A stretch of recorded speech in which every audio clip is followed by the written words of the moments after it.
Hey everyone, welcome back. Let me ask you a question. Do you really trust the people closest to you? The person sitting across from you right now at a quiet romantic dinner? Or the best friends you share all your deepest secrets with? Too often, we find out way too late that people hide terrifying monsters behind their calm, smiling faces, or that a single stupid mistake can unleash a curse you can never escape, even if you try to burn it to ashes. Today, we are diving into two living nightmares that will freeze the blood in your veins. Our first story takes us to a high-end rooftop restaurant where a romantic date night turns into pure body horror. A guy discovers that his beautiful girlfriend isn't exactly the Disney princess he thought she was when her jaw completely unhinges to swallow a live bird right in front of him. Our second story follows a botched heist that turns into a tragic mistake, unleashing the curse of a mysterious antique trunk. This wooden grave begins stalking the thieves from apartment to apartment, forcing them to sleepwalk and crawl inside the very trap they built with their own hands. Now, the trunk is sitting in the narrator's living room, and it just started thumping. Turn off the lights, put on your headphones, and brace yourselves. Let's begin. We had started out the evening with a bottle of expensive Merlot I ordered off the wine menu. Monica always loved it when I took charge this way and saved her the trouble of having to browse the selections herself. Besides, after 6 months of dating, I was confident I had her preferences down to a T. When the bottle arrived, I pointed out the label to her. Did you know Merlot is French for blackbird? I asked as our server poured us 2 glasses. We were at our usual table, rooftop seating, with an expansive view of the city. I did not know that, Monica acknowledged. I could always tell she was grateful when I taught her something new. I was glad when she didn't ask about the rest of the label. Probably could have figured it out if I tried though. I've always been good at picking up on context clues. You know, speaking of birds, I read something interesting the other day. I mentioned as I swirled my glass. They just published a study that found birds in the city are more afraid of women than men. You'd think it'd be the other way around. Who even pays for those studies? Monica wondered.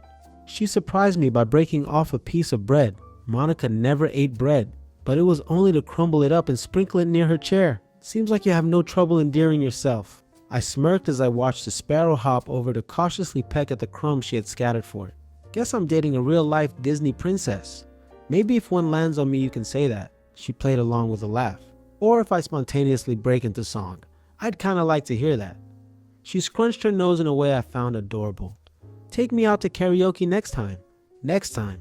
If I had my way, there would be plenty of next times. I was going to marry this girl sitting across from me watching that little bird hop around her heels. She was funny, smart, beautiful, and judging by her intense focus, fascinated by the wonders of the natural world. She observed that bird-like couples at neighboring tables observed the glowing screens of their devices. It didn't hurt that she didn't break the bank every time I took her out and insisted on treating her. She barely ate as far as I could tell. Yep, I was definitely a lucky guy. Hey, I'm gonna go use the restroom real quick. I set my napkin aside, still smiling, and rose. Monica looked up from the bird to beam at me. God, she was gorgeous. Really, I wanted to flag down our waiter without arousing her suspicions and see if there was anything special I could do for her tonight. Maybe I could lie and tell them it was her birthday so they made a big fanfare about it. Pretty sure she would love that, and the servers always looked like they enjoyed themselves in those moments. Sometimes I'd see them called to different tables 5 or 6 times in the course of a single evening. I'd never worked in the service industry, but it seemed like a fun job. I never located our server. On my way back from the bathroom, I paused at the entry to the deck, surprised as I spotted Monica still sitting alone at our table. She had something in her hand, but that something wasn't her phone. I realized it was the bird she had been feeding earlier. She held its tiny body clasped in one hand and was gently massaging the fragile dome of its head with one fingertip. Its beady little eyes were squinted half closed in. Was that contentment? Or fear? An uneasy feeling stole over me, but I shook it off. No, it looked like it was being lulled to sleep by her caressing. I wondered how she'd got hold of it. Clearly it trusted her enough to be held. My girlfriend, the Disney princess. Communing with nature, I stood back and observed the moment with an indulgent smile on my face. Thoughts of avian germs, lice, parasites flew from my mind the next moment. I could see the bird visibly struggling now in Monica's fist, her skin bleaching white with the ferocity of her grip. She opened her mouth, and it was so much more than a kiss. Her lips parted wide, wider, until I thought her jaw would dislocate. and then it seemed to unhinge and continue opening wide, ropes of saliva trailing between her upper and lower teeth, the crown of her head practically sinking back into the nape of her neck. The bird gave one last fearful struggle in her hand, but it was too late as its head disappeared inside my girlfriend's mouth. She didn't finish it in one bite, even though she could have, easily. Her teeth, so much longer than I knew, champed down, wrenching the bird's head from its spine, like Saturn devouring his son, a Goya painting I once described to her in great detail on our first date in a way that impressed her enough to agree to a second. I had guessed from the outset that Monica preferred a man of culture, but I was starting to wonder what I knew about Monica's preferences, actually. Her mouth opened a second time, like the act of eating was mindless, automatic, her tongue the conveyor, delivering the rest of the bird still flapping. How was it still flapping? Down the yawning chasm of her throat. Her jaw snapped shut, her lips pressed tight together, and I watched the wriggling lump slide under her skin and disappear beneath the pressed Peter Pan collar of her dress. I thought about bolting. I had never dined and dashed in my life, but wasn't Monica the only one who had dined at this point? My vision was tunneling, and still I stood rooted to the spot. Fight or flight, hadn't the bird tried both and lost? Giving way to freeze. Monica glanced up then and spotted me, and there was no escaping back into the restaurant undetected. I walked slowly over to our table and sat down. Our server reappeared within moments to take our order. "Just the house salad with dressing on the side for me," Monica said, folding her menu shut. I stared at something caught in her teeth. She noticed and closed her lips abruptly, feeling around, her tongue bulging out a pouch in her lower lip before sweeping sideways to her cheek. She fiddled this way for a while, then plucked the detritus free and laid it out neatly beside her plate. "You know what they say about girls who can tie cherry stems into knots with their tongues?" she said slyly. "They don't say they're Disney princesses." She hadn't been drinking any Shirley Temples I was aware of, and the gnarled trophy she had produced for me definitely wasn't a cherry stem. When our entrees arrived, I watched her sip wine and move leaves around her plate as she carried on convivially. At least, she was giving the impression of eating. I hadn't even touched my chicken parmesan. I was too busy shooting furtive glances at all the other female diners, single, paired, gathered in groups, and noticing the identical house salads plated before them with dressing on the side. I could have sworn several of them were looking at me. The sun had just sunk below the horizon, and either the lengthening shadows or their evaluating gazes made my skin grow cold. There were no more birds hopping around underfoot. Maybe they had all flown away. What? I asked when I realized Monica was awaiting a response. "I was just thinking, when we move in together, we should set up a bird feeder," she repeated. "Or even a birdhouse or bath. We can make it really welcoming for all the urban birds in the neighborhood. That way, they'll know I'm not something they need to be afraid of." She smiled again, then dabbed her mouth with the corner of her napkin. She seemed to be having some indigestion. I rose without meaning to. I think I need to use the I was suddenly surrounded by a crowd of people. I sat back down, sweating bullets, hemmed in on all sides. Someone slid a slice of cake in front of me, right next to my untouched meal, and a fleet of servers started clapping and singing in unison. A pair of hands garroted me with an elastic band as a conical hat was affixed atop my head. "When you were in the bathroom earlier, I told them it was your birthday," Monica crowed. "First, I have to tell you about the trunk. It belonged to a middle-aged nobody, let's call him Lulu, who had an enormous lake house in the woods. It was Braden who told us about the house. Said it was full of antique Chinese porcelain and vases and jade and all sorts of valuables. Said that the owner was a recluse who didn't do anything but collect precious objects and hoard them, that the house was practically a museum. But the heist was all Jess's idea, not mine. None of it was mine. Not that it's an excuse for what happened. I'm just saying, I didn't intend for any of this. Nobody did. It's just that the opportunity was there. Because all those old antique vases, that shit was valuable. Braden ran an auction biz, that's how he met Liu, and how he knew that Liu was harmless. A bald-headed hermit of indeterminate gender, Liu was shy and short and nearsighted, and Braden said, "They're like if Piglet from Winnie the Pooh was human and hoarded antiques." More importantly, Liu distrusted technology and feared government surveillance and had no cameras. Only a simple alarm system. Here's what we do. We just knock on the door, acting friendly, until the antiques collector disarms the alarm to open it up for us. Easy, claimed Jess. She was the brassy one, and since Liu might recognize Braden, she agreed to be the knocker. Not only was our victim nearsighted, but Jess planned to disguise her appearance with makeup and a wig. After the door was open, I'd lunge and tackle Lou.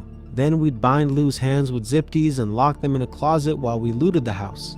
And at first, everything went off without a hitch. It was all too easy.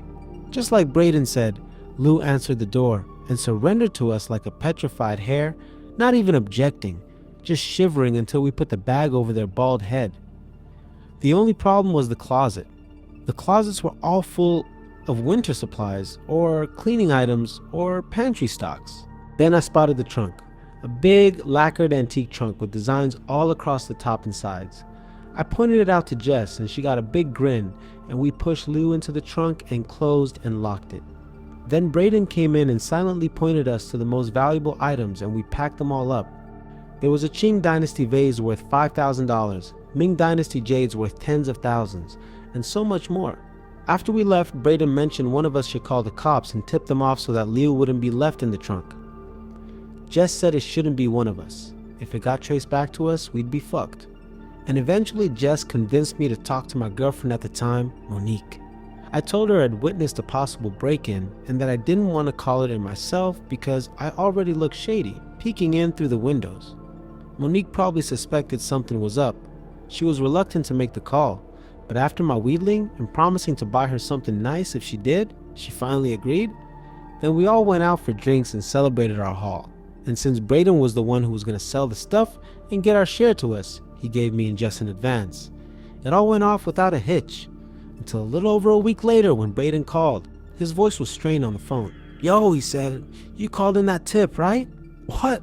"Yeah." A long pause, and then I sent my delivery guy to the house. He said no one was home. Lou's not answering the phone either. "Delivery?" I echoed, confused. "Yo, I told you about this last week. I know Lou from auction. They bought an item and I told them I'd make a delivery. I sent my guy to do it. I was also gonna try and get a feel for Lou's reaction to everything, you know? See if they have any suspicions, okay? You sure you called in that tip?" "Yes." Monique, she said get here now. On my way to Braden's office, I spoke to Monique. She was at work, and I asked if she'd called in that tip last week like she promised, and she said, "Oh shoot, babe." My stomach dropped. "What do you mean, shoot?" "I didn't even want to make the call, okay? You pressured me into it. I didn't want to do it, and I was getting worked up about it because it felt weird, and then I forgot." "All right, what's the big deal?" "What's the big deal?" "The big deal is..." I bit off my words because anything else I said could incriminate me. Monique didn't know any details, just my story about seeing something shady. Yeah, it was weak, but she'd seemed to buy it at the time. All she had to do was call the fucking cops, you know. None of this would have happened if she just called the cops like she was fucking supposed to. So there we were, the three of us, Jess, and Braden and I, standing in Braden's office screaming accusations at each other. Then Braden said we had to go back to the house and check on everything. Jess was firmly against the idea. Braden said fine, he and I would go since he had a delivery to make anyway. I tried to object, but he told me, "No, you fucked this up, you're coming with me." So we made the drive up to the lake house. And on our way there, winding through the trees, it struck me how isolated the place was. How deep into the woods and nature, and all that crap.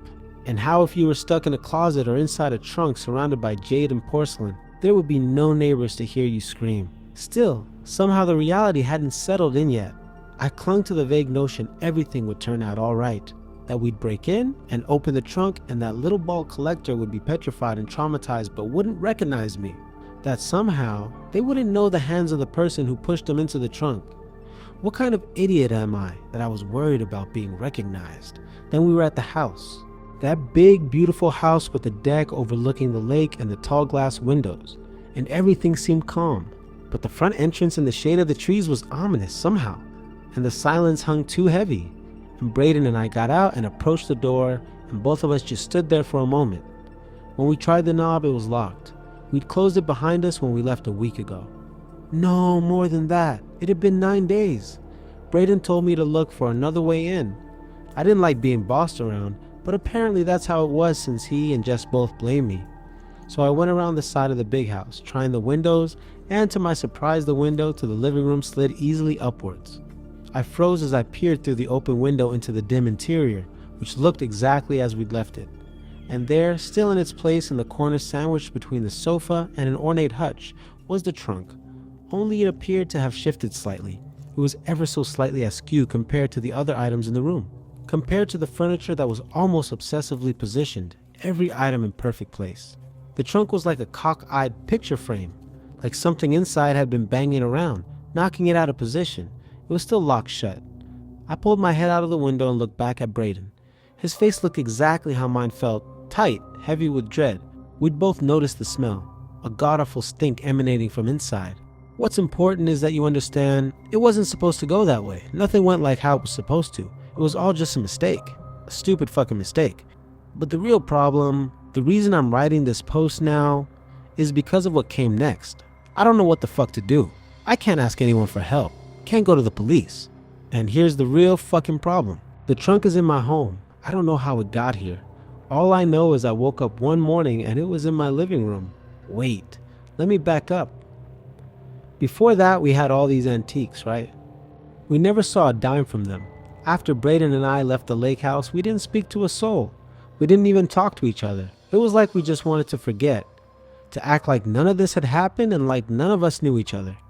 We stopped calling each other or hanging around. All of us felt guilty, I guess, and the antiques are still just sitting in one of Braden's auction storage facilities somewhere. Then one evening Jess rang, said the trunk was in her living room. I honestly thought she was fucking with me, and I wanted to forget all this trunk bullshit, and I hung up on her. When I got the news she OD'd, it was a shock, but honestly, she'd always been wild. Her death was really fucking sad, but not totally surprising when I thought about it. Then Braden called me. On the phone, he was freaking out, asked if I knew how she died. Yeah, I said, I saw on her socials friends posting about how she'd OD'd. He said not just that, her body had been found inside a trunk. That she'd apparently tucked herself inside before overdosing. I asked if he was fucking with me. It's in my living room, he burst, sounding breathless on the phone. The trunk. I said, that's not fucking funny. I'm not fucking joking. It's here. I'm looking right at it right now. It's here. I told him to quit making shit up. But when he asked me to come over, I did, and we just stood there and looked at it. It was the exact same fucking trunk. Same ornate designs. Same scuff marks along the surface and the corners. Same crack in one of the mother of pearl flowers on the lacquered surface. It was the trunk. I asked him how it got there, and he told me there was nothing on the ring cam. But when he woke up and came into his room this morning, it was here. I asked if he'd opened it, and he gave me a long look. Dread settled deep in my gut. Then, fuck it, I said, and opened the lid. The groan of the hinges, the whoosh of air as it creaked open, it was like a last gasp of someone or something suffocating, as if the damn thing took a breath. But when I looked into the yawning interior, there was nothing. Nobody. And nobody either. Just a faint stain and a musty, unpleasant odor. We both stood over it for a long time before Braden's nostrils flared and he asked me, "Did you do this?" I told him no way. We argued. He said if he went down, I was going down too. I told him it wasn't me. He asked who else knew. Who else could have done it? Did I think a fucking ghost did it? I told him maybe Jess set this whole thing up before she died. If she really had crawled into the trunk before ODing, maybe she did it as a statement, I said, out of guilt. And maybe arranged to have the trunk brought here after her death to punish us. I'm not sure if he believed me, but I'm telling you, like I told him, it was not me. He told me he was going to send the trunk to my house, and I said he'd better fucking not, and that if he did, I'd burn it, and he said that's actually a good idea. Help me? I didn't like how he was acting the boss of me, but I didn't like that trunk either, so I helped him. We carved it up with an axe, smashed it all apart, and burned it in the fire pit out back. It smelled like roasting flesh. It was absolutely foul, lem tell you. The way the lacquer sizzled and oozed as it shriveled. It looked like we were burning a corpse, and it smelled like it too. When it was done, I went home. But a few days later, I got a call from one of Braden's co-workers asking if I'd seen him. He hadn't been into work. I panicked and called the cops for a wellness check. I remember speaking to them on the phone though. I'm not sure how much sense I made. I was overwhelmed and trying to process everything that had happened. Anyway, the authorities followed up and eventually located him inside the trunk. What they found was unusual, but what puzzled everyone even more was that the trunk itself appeared completely untouched. So now you can probably understand my problem. The trunk somehow ended up in my apartment. The first thing I did was move it into my basement storage unit and lock it away. But after a while, another thought crossed my mind. What if I somehow found myself inside it? What if no one knew where I was? That idea bothered me enough that I brought it back upstairs and placed it in the middle of my living room where I could monitor it at all times. I installed cameras facing it and attached a magnetic alarm that would activate whenever the lid was opened. On the very first night, around 1 in the morning, the alarm suddenly went off. I woke up and found myself standing beside the trunk. The lid was open. I immediately stepped back, confused and startled. A moment later, my phone rang. It was the alarm company checking on the alert.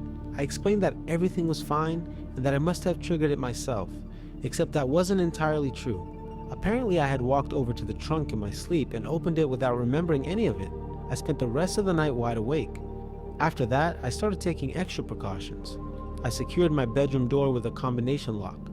I created several obstacles designed to wake me if I tried to leave during the night. I also installed an additional alarm on the door as a backup measure. Most nights, I would wake up before getting very far. Occasionally, I would find myself standing near the door, confused about how I got there. Other times, an alarm would bring me back to full awareness before I could leave the room. One evening, after an especially exhausting day, I fell into a very deep sleep. I only woke up after the alert system activated near the door, pulling me abruptly from sleep and reminding me that, somehow, I had been moving around the apartment again without realizing it. But then yesterday it almost caught me. I woke up with a yawning ornamental trunk about to swallow me. It was only the pounding on the door that woke me. A neighbor was banging and screaming. I'd sleepwalked right through the alarm, and to be honest didn't even hear the sirens at first until the neighbor asked me if I was fucking deaf, and I realized he was shouting at me, and the reason was so I could hear him over the shrill wail. I turned the sirens off, answered the call from the security company, and then I went to the hardware store. I bought steel bars and welded them around the trunk in a cage so that the lid can't be opened more than a couple inches. But I'm worried it won't be enough. The trunk has started to smell. I mean really smell. And sometimes it moves. It jerks and thumps inside its steel cage like there's something inside it. Or someone trapped. I'm afraid to get rid of it. I'm certain if I dump it, it'll just return. I already know what happens if I burn it.